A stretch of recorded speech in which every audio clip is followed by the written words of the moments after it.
pero ayer ya de nuevo para abajo. Ahí, ahora sí, Diego, ¿me escuchás? Sí, te escucho, Rolando, ¿cómo andás? Sí, perfecto. Mira, hemos hablado varias veces en los últimos 6, 7 meses, y vos sabés muy bien que yo anticipé esto que está ocurriendo Es verdad. con el tipo de cambio, exactamente como está ocurriendo y con el timing que está ocurriendo. Era cantado que este plan económico iba a comenzar a fallecer como está falleciendo. A ver, vos tenés un plan económico que es dinámicamente inconsistente en lo cambiario. Es dinámicamente inconsistente en lo monetario y es dinámicamente inconsistente en lo fiscal. No cierra por ningún lado. No cierra por ningún lado. Entonces, en este marco, como también adelanté y te había explicado oportunamente, el gobierno ante las elecciones iba a empezar a hacer magia negra para tratar de parar el tipo de cambio que va derechito hacia la banda superior y no tiene reserva para defenderlo genuinamente. Sí, magia negra sería quemar sus propios manuales, ¿no? A ver, magia negra es, tenemos el gobierno de Javier Milei que en materia cambiaria y monetaria está entre los más socialistas de la historia. El socialismo monetario de Milei, vos sabés que es una frase que yo he acuñado hace mucho tiempo, sí. Es extremo. El otro día me lo dijo lo mismo en una entrevista tu ex compañero del secundario, Axel Kicillof. Así que él mismo le dijo socialismo al de Milei, fabuloso. Dijo si yo hubiera hecho lo que está haciendo Milei con los encajes, me hubieran acusado de socialista y comunista. Exactamente. A ver, recapitulemos. Milei, tiene 6 intervenciones, 7. Primera intervención. Tiene el cepo abierto, cerrado, completamente cerrado para las empresas, para que no haya demanda de dólares de parte de las empresas y no le deja hacer con su dinero lo que quiere. Segunda intervención, abre el cepo para individuos, yo estoy a favor de abrir todo cepo, pero lo abre con fines electoralistas a un tipo de cambio dibujado y abastecido con los dólares del FMI, que son deuda en dólares con el FMI, impuestos futuros. Tercera intervención, encajes remunerados. Cuarta integración, a los bancos no los deja hacer con su plata lo que quiere y les obliga a integrar, o sea, a cumplir con los encajes en una parte con bonos del Estado. ¿Ok? Quinta intervención, esos bonos del Estado mienten lo fiscal y paga tasas de intereses estrambóticas que capitalizan, con lo cual la deuda aumenta debajo de la línea, técnicamente, debajo de la alfombra, metafóricamente, exponencialmente, complicando aún más el futuro de la deuda, que va a terminar siendo o default, o reperfilamiento, o más emisión monetaria. Claro, ahí te iba a decir, porque vos hace un año, más de un año, me dijiste, mirá, esto camina al default. Exactamente. Bueno, exactamente. O sea, lo que Ahora, pasa es que esto es parte, porque acá... Milei no venía esto, venía todo lo contrario. Exactamente, pero... Ahí me parece que se cortó la comunicación. Estábamos hablando con Diego Giacomini. A ver si podemos reconectarlo. No nos quieren los teléfonos. Está complicado. Está pasando. Pero puede pasar. El cable de los teléfonos de antes. Ahora, desde lo político esto, ¿no? Y Cerolini hablará de lo económico y también de lo político. Lo de anoche fue un acto fallido, ¿no? Fue un acto que no... Muy poca gente. Primero, muy poca gente. Mucho Después, micro, mucho aparato al estilo peronista conurbano para juntar poca gente. Se había mostrado en la campaña cuando se decía y denostaban los micros, aquí en el Movistar, nosotros en esta radio fuimos por atrás y los micros estaban escondidos en la zona del cementerio. Anoche, además, no había... Espera, ahí sí, seguimos con Diego. ¿Me escuchás? Sí, te escucho perfecto, Rolando. Entonces, te estaba diciendo, a los bancos que eran sus socios ahora pasaron a ser enemigos, como siempre pasa en el socialismo, que cuando le conviene al gobierno beneficia a uno y después se les da vuelta y se les pone en contra, pacta tasas de intereses estrambóticas, pero les obliga a poner su plata en esos bonos que probablemente o no sean pagados o sean reperfilados o tengan que ser pagados con emisión monetaria a futuro. Séptima intervención, intenta controlar la cantidad de dinero también. Y todo esto a veces controla cantidades, a veces controla precios y También controla salarios. Exactamente, sin ninguna regla. Y esto es muy interesante, porque acá traiciona a la escuela que tanto él defiende también, en su mar de inconsistencia, porque defiende a la escuela austríaca y la traiciona con todo el intervencionismo, defiende a la escuela monetarista neoclásica, que son antagónicas entre sí, pero también la traiciona porque, ¿qué dice? Escucha, dice, mira, para que un plan tenga chances, no certeza, de ser exitoso, vos tenés que conducir la política monetaria en base a reglas. Tenés que tener un banco central independiente. Y estamos en un banco, y no tenés que hacer política discrecional. Milei, su banco central, porque es suyo. Imagínate que tenés, es el banco central más dependiente de la historia. Sí, menos no, y además independiente. la cosa obscena de que el presidente del Banco Central y el ministro de Economía eran socios en un mismo estudio. Siguen siendo socios en el mismo estudio, y cuando hacen una conferencia las hacen en el Salón Blanco del Poder Ejecutivo Nacional, y tenés a Caputo diciendo que la decisión de matar las LEFI es exclusivamente del presidente.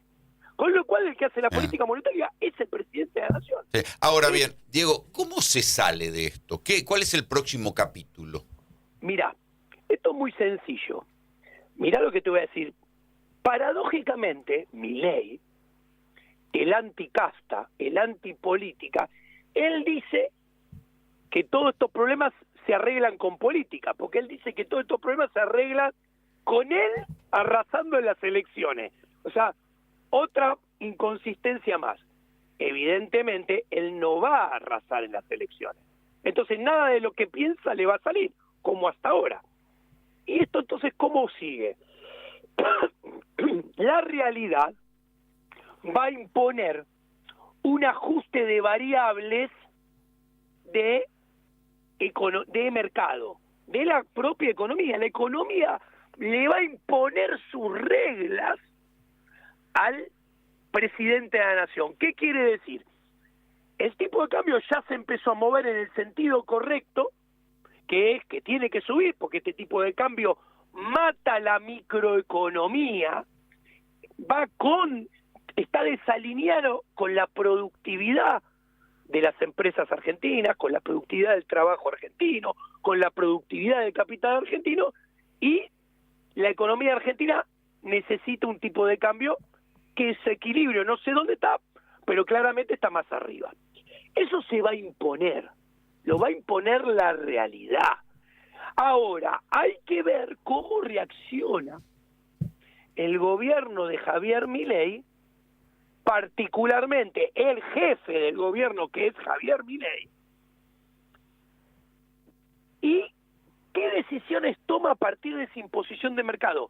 Yo tengo la sospecha que existe una gran probabilidad que su reacción y sus decisiones, conociendo el paño de su personalidad, probablemente sean las menos adecuadas. ¿Por qué?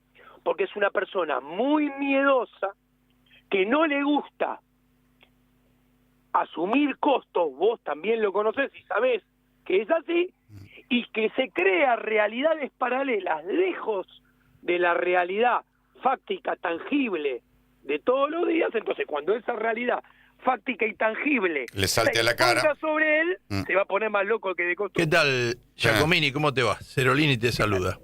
¿Cómo andás?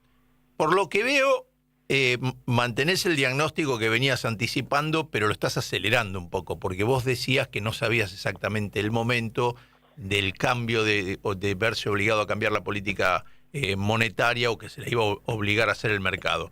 Por lo que veo, tenés idea de que se está anticipando esto. A ver. Pero déjame hacerte la pregunta. Sí. Todos sabemos que el fondo le perdonó 5.000 palos, le dijo, bueno, en vez de 9.000 tenés que comprar 5.000. Y en vez de, tenían 1.500 de los 5.000 y en vez de seguir comprando están vendiendo. Es decir que van a tener que comprar, suponiendo que llegaran tranquilos a octubre, en los últimos 2 meses van a tener que comprar 4.000 millones de dólares, cosa imposible si no devalúa o si no pone el cepo de nuevo. ¿Vos qué ves más posible? ¿Que ponga el cepo de nuevo si esto se vuela o que deje volar el tipo de cambio y vayamos a una flotación real?